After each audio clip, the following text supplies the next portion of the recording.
Welcome to the Stanish Inquisition, a podcast where Stan Zalowski, serial entrepreneur and CEO of Movista, talks with guests about anything from family life to personal life, recipes for success, or grandma's potato salad. The name is dark, but the content isn't. It's often unexpected, occasionally funny, sometimes irreverent, but always interesting. Hello, everyone, and welcome to episode 4, The New Hope of the Stanish Inquisition. It's actually not episode 4, it's episode 13 or something, we think, but it doesn't really matter. The fact of the matter is it's an exciting episode, brought to you, as always, live from Movista's headquarters here in the Ice House in Bentonville, Arkansas. And today featuring one of my favorite people on the planet, Professor Carol Reeves, from the University of Arkansas. I think maybe still we'll get to the bottom of all that. And Dr. Reeves, it's a pleasure to have you in the Stanish Inquisition. I am trembling, but happy to be here.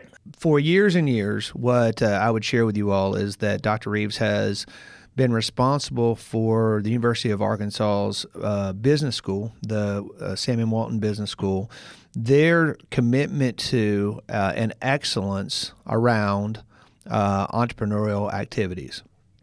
And specifically, Dr. Reeves began a class a few years back, which she can tell us a story called Foundations of Entrepreneurship, wherein you build business plans related to ideas that you have, and you really take those out in a practical way and go to business school competitions or to business planning competitions. You can win prizes, you can do a lot of things, but Movista, many of you will note, was formed as a different company at the time, which we can talk about, in that classroom. And it was there that it all began. And one of the reasons is that Dr. Reeves is so near and dear to our hearts. But it was a heck of a journey to get to the day that those classes began, and then sort of after that became even more of an exciting journey. But today what I'd like to do with you, Dr. Reeves, is go back to the beginning and try to understand where was baby Carol? Where were you born?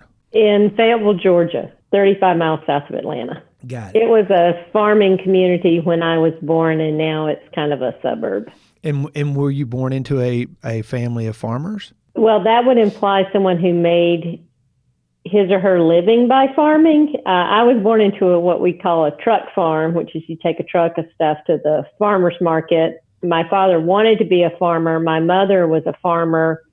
The joke was that my father proposed to my mother because she owned a tractor, and he did not. So when you were growing up, were you a pretty studious kid? What were you into, like socially? Just try to get a feel for how people who later in life end up doing certain things, sort of where they are mentally earlier in life.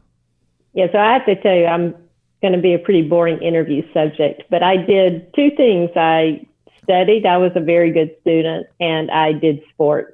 Every sport you could do in my high school, I did.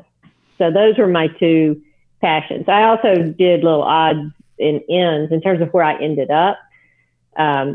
We would do anything we could do to get money because my family was very poor. Mm-hmm. We got a new dress a year. Mm-hmm. No, two. One for the beginning of school and one for Easter. And other than that, we wore hand-me-downs. So we didn't have a lot of money. And as I got older, selling pot holders for 25 cents a piece that we would weave in these looms, or growing butter beans or watermelons and selling those, we were always trying to do stuff to raise money. My family, really on both my parents' side obviously I did not come from means either. So, was there a stigma? Was your whole community sort of so structured that you're all kind of in the same boat, or growing up with less, was that tough?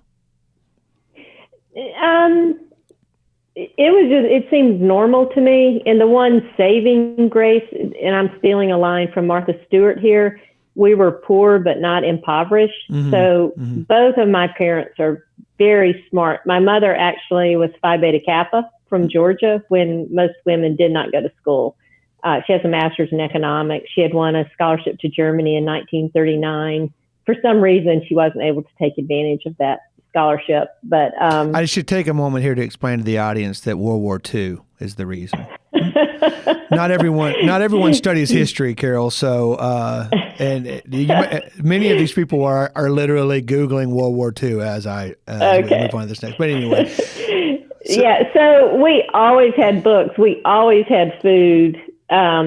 But I remember just friends who had a Barbie doll. That was like, oh my gosh, you're rich. You have a Barbie doll. I could not believe what wealth one must have to have a Barbie doll. And friends who lived in a brick house, because we lived in a tar paper house. Mm-hmm. Eventually we got siding on it. But yeah, we were poor, but I don't know. I didn't feel that poor except not being able to have the clothes and stuff.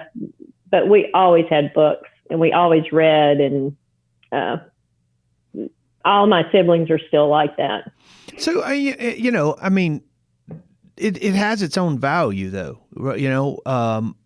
Coming from circumstances like those, I think it really can be a driver for you. It can be a different differentiator. But it sounds as if because you had the love and the focus on learning from your parents, that it was, for you, it was part of your upbringing, but definitely not. You don't look back on it with negative thoughts. No, I agree with you. I've often said I think the best training for an entrepreneur is to grow up on a farm, because you just have to figure stuff out and you don't have resources.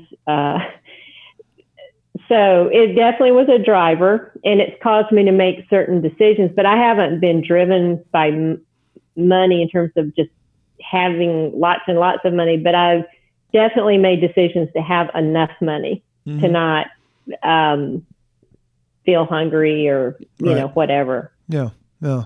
Now, when you get towards the end of school and you're thinking about college, high school, and you're thinking about college, how did it all kind of play out? Like, what was the mindset, the process? Did you target Georgia? Was that, and I'm again just really curious to know what was going through your mind and what that process was like. Very little thought. So I had to go in state. We couldn't afford anything, and tuition was reasonable back then. Two of my siblings had graduated from Georgia, and actually my first 5 quarters were at a community college, because I skipped my senior year of high school and it's called joint enrollment. So I just was enrolled in this community college, and I finished that and then went to Georgia for 4 quarters and then graduated from Georgia Southern in political science. And I did that because it was interesting to me. Wow. I originally wanted to be a math teacher.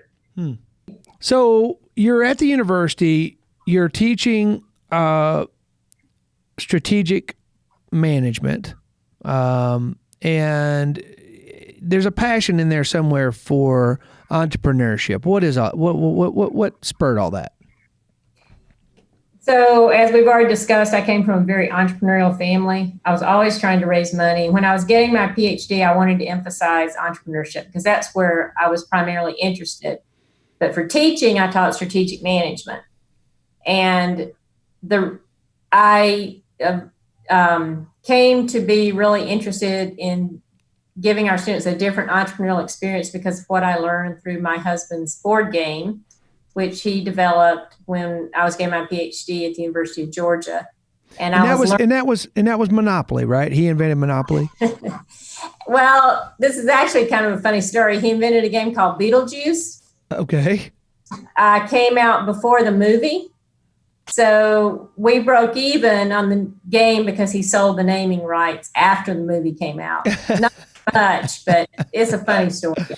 So, but I was just learning so much when I would go home and have to deal with decisions like whether or not to get a 12-hole injection mold so that would cost a penny a piece versus an 8-hole that cost 1.25 cents a piece. So everything I was learning in economics, I was actually having to apply at home where we were counting out these game pieces and making decisions. So I thought I wanted students to have an experience to learn hands-on. And this is before experiential education, which means you experience it hands-on, was very prominent. So it was kind of path-breaking at the time. But in 1996, I proposed to Frank Fletcher that he fund a student-run business and class called, the students named it, but it was ultimately called For Business Sake, Students Acquiring Knowledge Through Enterprise. Wow, that's awesome. And so, and S.A.K.E is still ongoing today. And I had opportunity to work with those students, and they're in there for 2 semesters for the most part. They learn all aspects of running a small business. They actually sell and produce goods. It's a really novel, interesting idea. So, okay, so you got S.A.K.E stood up and you're rocking that. When do you begin to say, okay, that's sort of step one, phase one? Let's talk about, creating businesses from scratch, because for all the great things that S.A.K.E does teach you, it really is an operational endeavor. It isn't sort of tapping into creativity and getting more broadly as much, because the business you're running already exists. So what was going on in your mindset, and then sort of how did all that unfold? So we actually did have different sections of S.A.K.E on new product development and things like that, but it wasn't until maybe 7 years ago we actually have a S.A.K.E Innovations class now, because you're right, it really had become an ongoing operational thing, which you can still learn a tremendous amount doing that. Mm-hmm. And it's hands-on. And, with COVID, the students had to pivot from an in-person board of directors meeting to online, and they just did a beautiful job. So there's still plenty they can learn. But in 2002, and I will make this story shorter, a student and a faculty member contacted me about me advising this student on a business plan, because Arkansas Capital Corporation had a business plan competition, and I really didn't want to do it. I said, I don't have enough time to do it, but I met with her for coffee, and she just blew me away. She was just incredible. And she ended up going to MIT and getting a PhD there in biomechanical engineering, and then she's with startups in Silicon Valley now. She's really amazing, and she's from Prairie Grove. Her name is Robin Prince. And so when I went down to Little Rock and saw the Governor's Cup competition, it's like, oh my gosh, this would just be another amazing way to teach students, but not operations, but more high growth businesses. So things that really could tap into the university's intellectual property. Robin's idea was around supplying nanomaterials. And so then we worked on trying to get an interdisciplinary certificate in entrepreneurship, which was just critical, because without the science and technology students in our classes, we weren't going to get the high growth ideas that characterize most successful startups. And it's not to diminish what I would call more level growth. And certainly it's just, people think it's pejorative when you talk about small business, and I don't. I love small businesses. But for a university to really generate huge job growth, you have to get into the businesses that are based on high tech. And by that, I mean science, technology, et cetera. And so and there was just me. So we didn't have a very deep bench to teach these classes or anything. So that was where I focused the new venture development classes. And it was after going to Little Rock and seeing what the potential was. And then the next year, we had a team that had John Rutledge on it. He's pretty prominent with First Security Bank. And they went down to Rice, and it was only their second business plan competition. They came in second. I didn't even go with them. And it's like, oh my gosh, we could do this nationally. And then the next year I started going out with the teams, and I thought, wow, we really could be good. And then Cecil and Gwendolyn Cupp donated some money in 2005, and I used the funds from that professorship to fund student travel. And that's when we just really started getting a lot better. Of course, once Movista, or what was called merchandise at the time, came along, that was the end of the story and the beginning of a new. You see that? That's just pandering. That's what that is. No, so I mean, first off, thank you. You're very funny, and that's awesome. Look, when we first started, when we got there, it was 2007, fall of 2007, and you already had established something really special. And I think it was bigger before us, it was bigger after us. We loved it. We're proud of being one of the companies that came out and has been, we're now 10 years old, which is crazy. But over time, I know you know a lot of statistics, but for those who don't know, look, Arkansas is a relatively disadvantaged state. It's a small population base. It's a highly agrarian state. It's a state that, frankly, just does not come in first in a lot of categories. The university is definitely the shining star of the state in terms of, in the business school specifically, ranking very highly among public universities. But when it comes to business plan competitions, we just kick everybody's ass. That's just all there is to it. Like if you look at any rolled up set of numbers over the last 10 years or going back even further, it's a beating, a stomping of epic proportions. And Carol, you know that's your baby, so you should be proud of it, right? Yeah. Are you proud of it? I'm very proud of it. And do you still feel angry about not properly letting the judges know what was up in the first Walmart sustainability business competition? I would say I'm no longer angry about that, but it has informed what we are doing with the Heartland Challenge that is starting this afternoon in terms of how we instruct the judges and have already instructed them. So inside baseball here, I just want you all to know as you're listening to this, like Carol is all the things that you would hope a college professor would be. She's thoughtful. She's deliberate. She can be firm when she needs to be firm, but she's rarely furious. But I have had the opportunity to see her spike a water bottle in anger, and it is a beautiful thing. And it was all around a business competition where the judges didn't do what they were supposed to do, and it was really quite exciting. And I think it cost us $50,000. Anywho, moving on from that, where is it now, Carol? What's going on? We've transcended now off campus. The Brewer Hub, courtesy of the Brewer family, which is fantastic, and others have contributed as well, is now downtown Fayetteville, around the square there, and that's a lot of space for entrepreneurial focus. And you're sort of transitioning, right? Correct. A few years ago, I actually was out hiking, which is the thing my husband and I love to do. And I was with a friend and her husband, and the friend was 10 years older than us, and he could not hike. Like he couldn't do the hike at all. He was just shuffling along and stuff like that. And all of a sudden it hit me upside the head. Do we have only 10 years left to hike? Because if we do, and I keep working like I have been working, because I was working really long hours,